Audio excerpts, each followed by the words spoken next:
పత్తి విత్తనాల కోసం పొద్దెనక రేయనక దుకాణాల దగ్గర రైతులు పడిగాపులు కాస్తున్నారు. అటు విత్తనాల కొరత వేధిస్తుంటే ఇటు నాణ్యమైన విత్తనాలు బ్లాక్ మార్కెట్కి తరలిపోతున్నాయి. మరోవైపు నకిలీ పత్తి విత్తనాలు మార్కెట్ని ముంచెత్తుతున్నాయి.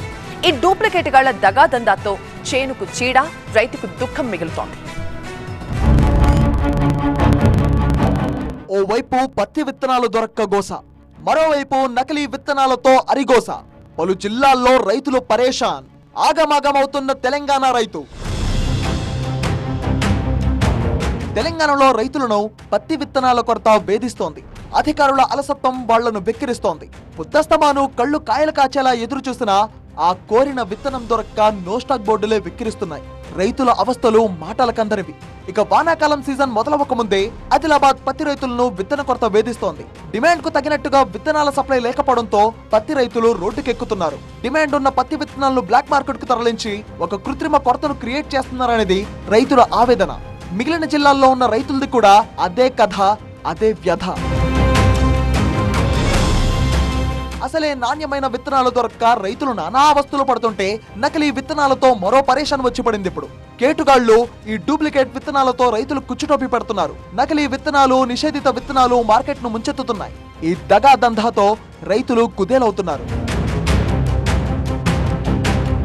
తాజాగా పత్తి రైతులకు నిషేధిత విత్తనాలు అంటగట్టేందుకు ప్రయత్నిస్తున్న ముఠాను పోలీసులు పట్టుకున్నారు. ప్రభుత్వ నిషేధిత పత్తి విత్తనాలను తరలిస్తున్న ఆటోను రాజేంద్రనగర్ ఎస్ఓటీ పోలీసులు, శంకర్పల్లి పోలీసులు కలిసి పట్టుకున్నారు.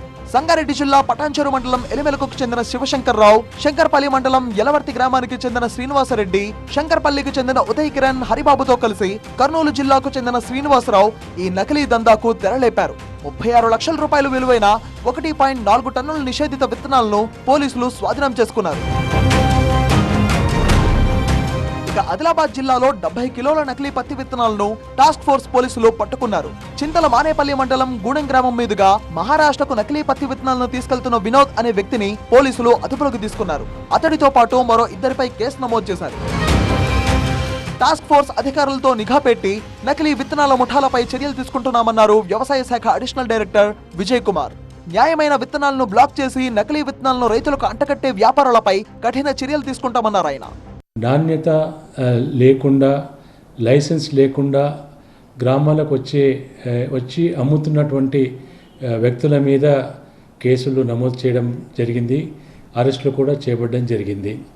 ఈ క్రమంలో ప్రత్యేకించి రైతు సోదరులను కోరేది ఏమంటే, ప్రత్యేకించి వ్యవసాయ శాఖ ద్వారా లైసెన్సులు మంజూరు చేసి అధికృత డీలర్ల ద్వారానే ఈ యొక్క విత్తనాలు కొనాలని చెప్పేసి రైతు సోదరులకు తెలియజేయడం జరుగుతుంది.